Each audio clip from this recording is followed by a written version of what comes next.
নমস্কার বন্ধুরা, স্বাগতম সবাইকে মঞ্জুশ্রী কিচেন চ্যানেলে। আজকে আমি তোমাদের জন্য নিয়ে এসেছি একদম অসাধারণ একটা বাঙালি রেসিপি, পাবদা মাছের সর্ষে দিয়ে ঝাল।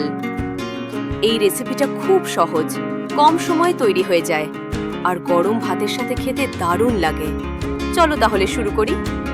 প্রথমে আমি পাবদা মাছগুলো ভালো করে ধুয়ে নিয়েছি। এবার মাছের গায়ে দিলাম সামান্য হলুদ আর নুন, ভালো করে মেখে 10 মিনিট রেখে দেব। এবার কড়াইতে দিলাম সর্ষের তেল। তেল গরম হয়ে গেলে মাছগুলো হালকা করে 2 পিঠ ভেজে তুলে নিলাম।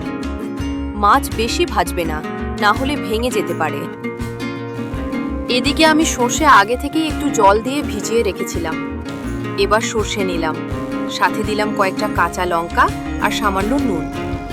সব কিছু একসাথে ভালো করে বেটে নিলাম। সর্ষে বাটা যেন একদম মসৃণ হয়। এবার ওই কড়াইতে আবার একটু তেল গরম করলাম। তার মধ্যে দিলাম সামান্য কালো জিরে আর দিলাম চেরা কাঁচা লঙ্কা। এবার কড়াইতে দিলাম সর্ষে বাটা। 1 মিনিট ভালো করে নাড়তে থাকলাম যাতে কাঁচা গন্ধ চলে যায়।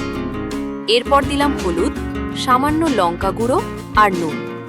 সব কিছু ভালো করে কষিয়ে নিলাম। এবার দিলাম প্রয়োজন মতো জল। ঝোল ফুটতে শুরু করলে মাছগুলো সাবধানে দিয়ে দিলাম।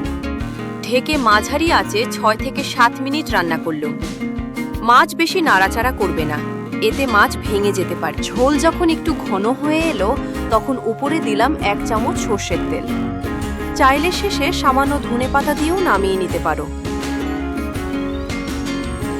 তৈরি হয়ে গেল আজকে স্পেশাল পাবদা মাছের সর্ষে দিয়ে ঝাল। গরম ভাতের সাথে এই পাবদা মাছের ঝাল একদম জমে যাবে। ভিডিওটা যদি ভালো লাগে অবশ্যই লাইক করবে, কমেন্ট করে জানাবে কেমন লাগলো আর শেয়ার করতে ভুলবে না। আর এমন আরও নতুন নতুন বাঙালি রেসিপি পেতে আমার চ্যানেল মঞ্জুশ্রী কিচেনকে সাবস্ক্রাইব করে বেল আইকনটা প্রেস করে দিও। ধন্যবাদ বন্ধুরা, আবার দেখা হবে নতুন রেসিপির সাথে। ততদিন সবাই ভালো থেকো।